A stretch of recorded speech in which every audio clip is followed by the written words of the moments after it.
Hi guys, this is NK. இது NK view. நாம் இன்னைக்கு எல்ஐகே படத்தோட ரிவ்யூ பார்ப்போம். பிரதீப் ரங்கநாதன், கிருத்தி செட்டி, கௌரி, எஸ்ஜே சூர்யா, சீமான் இவங்களாம் சேர்ந்து நடித்து அனிருத் மியூசிக்கில் வந்த எல்ஐகே படத்தோட ரிவ்யூ பார்ப்போம். இதோட ஸ்டோரி என்னென்னா, எஸ்ஜே சூர்யா வந்து 2040 ஒரு ஏஐ டெக்னாலஜி யூஸ் பண்ணி லவ் இன்சூரன்ஸ் கம்பெனி அதை நடத்துகிறாப்புல. அது அப்படியே ஆப்போசிட்டாக சீமான் வந்து ஹீரோவோட அப்பா.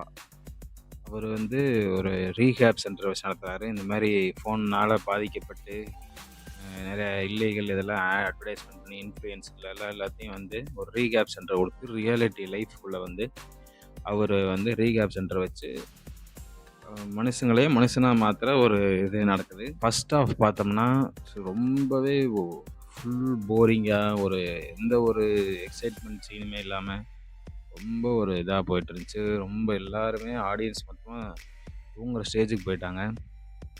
அப்படியே கொஞ்சம் செகண்ட் ஹாஃப்ட்டுக்கு நகர்ந்தோம்னா அப்போ தான் கொஞ்சம் ஏதோ ஒரு ஃபன் எலிமெண்ட்லாம் வந்து கொஞ்சம் ஆட் பண்ணியிருக்காங்க. யோகி பாபு கவுண்ட்ரு, ஆனந்த்ராஜோட இதெல்லாம் வந்து அப்போ அங்கே ஒர்க் அவுட் ஆகிருக்குது. இருந்தாலும் யோகி பாபு வந்து ரீசெண்டாக எல்லா படத்துலேயும் ஒரே மாதிரி கேரக்டர் தான் பண்ணுறாரு. மான் கராத்தேலேருந்து அப்படியே தொடர்றனால ஒரு டிஃப்ரென்ஸ் தெரியல. பட் அதே ஃபாலோ பண்ணுறதா அப்படியே எல்லா படத்துலேயும் கண்டினியூ ஆகுது. ஆனால் எஸ்ஜே சூர்யா தான் இந்த படத்தோட ஹீரோ. எல்லோரும் பிரதீப் ரங்கநாதன் சொல்லலாம். பட் இந்த படத்தோட ஒரு கொஞ்சமாவது என்டர்டெயின்மெண்ட் என்கேஜிங்காக இருக்குது, பார்க்குற அளவுக்கு கொஞ்சம் இன்ட்ரெஸ்ட்டை உருவாக்குதுன்னா அதுக்கு முக்கிய காரணமே வந்து எஸ்ஜே சூர்யா தான். அவரோட ஆக்டிங்கு, அவரோட மேனரிசம் அண்ட் அவரோட டைலாக் டெலிவரி, டான்ஸ் வேறு கிளைமேக்ஸ் டைப்பில் எக்ஸ்ட்ரானரி பெர்ஃபார்மன்ஸு, நடிப்பு அரக்கன்னு எந்த ஒரு படமாக இருந்தாலும் அவரோட இதை வந்து ப்ரூவ் பண்ணிடுறாரு.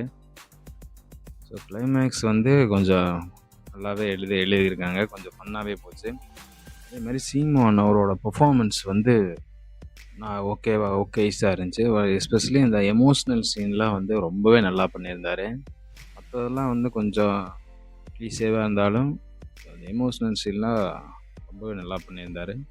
தமிழ் உச்சரிப்பாக இருக்கட்டும், அது எல்லாமே வந்து பெர்ஃபெக்டாக போட்டிருந்தார்.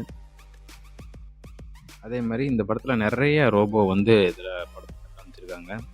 சின்ன சைஸ்லேருந்து எந்தெந்த இதுக்கெலாம் வந்து யூஸ் ஆகுமோன்னு எல்லாத்தையும் யூஸ் பண்ணியிருக்காங்க. அதே மாதிரி ஹீரோயின் வந்து கிருத்தியும் வந்து இதில் ஒரு ரோபோவாக தான் இந்த படம் ஃபுல்லாகவே வந்திருக்குன்னே சொல்லலாம். ஏன்னா அவங்ககிட்டருந்து வேறு எந்த எக்ஸ்ப்ரெஷனும் எதிர்பார்க்க முடியல. ரோபோவோடு சேர்ந்து ரோபோவாக ஹீரோயினையும் நடிக்க வச்சுருந்தா எப்படி இருக்குமோ அதே தான் படம் முழுக்கவே கொண்டு வர்றாங்க. பிரதீப் ரங்கநாதன் அவரோட அந்த ஒரு மேனரிசம் ஆக்டிங், டியூடு, ட்ராகனு அதுலாம் இருக்கிறத வந்து இதில் கொஞ்சமாக லைட்டாக கொஞ்சம் ரெடியூஸ் ஆகிருக்குது. இப்போ கொஞ்சம் எக்ஸ்ப்ரெஷனில் வந்து அவரோட ஆக்டிங்கை கொஞ்சம் வெளிக்கொண்டு வந்திருக்காங்க. அது கொஞ்சம் விக்னேஸ்வன் நிறைய ட்ரை பண்ணியிருக்காருன்னு நமக்கு தெளிவாக தெரியுது. ஸோ இது வந்து அப்படி தான் இதில் ஃபுல்லாகவே படம் ஃபுல்லாக இருக்குது. அது கொஞ்சம் பாசிட்டிவாக இருந்தாலும் பிளாட்டு ஸ்டோரி வந்து பெருசு கேட்சியாக இல்லை, ஆடியன்ஸுக்கு பெருசாக இல்லை. ஒரு செகண்ட் ஹாஃப் வந்து ஒரு கொஞ்சம் நேரம் கொஞ்சம் ஃபன்னாக இருந்துச்சே தவிர படம் ஃபுல்லாக வந்து ஒரு ஆவரேஜாக தான் போச்சு. இதோட மியூசிக் அனிருத் பார்த்தோம்னா சாங்கு பழைய எனக்கு என்ன யாரும் இல்லையே பாட்டாக இருக்கட்டும், பட்டுமாவாக இருக்கட்டும், தீமா 3 சாங்குமே சூப்பரான சாங்கு. அதை தவிர மற்ற சாங்காக இருக்கட்டும், பிஜிஎம்மாக இருக்கட்டும், அதெல்லாம் சாய் அபியங்கர் போட்ட மாதிரி தான் இருந்துச்சு. அனிருத் சாய் அபியங்கர் கொலாபரேஷன் பண்ணாங்களான்னு தெரில, பட் மற்றதெல்லாமே அப்படி தான் இருந்துச்சு. ஸோ மொத்தமாக பார்த்தோம்னா ஃபிலிம் வந்து ஒரு ஆவரேஜ் என்டர்டெய்னர் தான், பெருசாக சொல்கிற அளவுக்கு இல்லை. ட்ராகன் டியூடுமே வந்து அந்த ரேஞ்சு தான், பட் அது கொஞ்சம் எக்ஸ்ட்ரானியாக பெர்ஃபார்ம் பண்ணியிருக்கு. இது வந்து பிலோ ஆவரேஜ் தான், இன்னும் சொல்கிறதுக்கு இல்லை. பட் மியூசிக்காக விஷுவலாக பார்க்கணும்னா கொஞ்சம் இது பண்ணலாம். ஆனால் ஃபுல்லாகவே ஆர்டிபிசியில் தான் தெரிஞ்சு, ஒரு நேச்சுரலாக செட் மாதிரியே தெரில.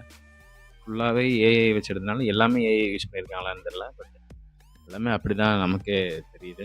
இந்த இதுதான் எல்ஐகே படத்தோட ரிவ்யூ. இந்த படத்தை தான் இவ்வளோ நாள் டேட் தள்ளி போய் கொண்டு வந்தாங்களான்னு தெரில. ஸோ இனிமே this is the review of LIC love insurance company. Thank you guys. Like பண்ணுங்கள், ஷேர் பண்ணுங்கள், சப்ஸ்கிரைப் பண்ணுங்கள். என்ஜாய் பண்ணுங்க. மறக்காம சர்ப்ரைஸ் பண்ணுங்க. தேங்க்யூ.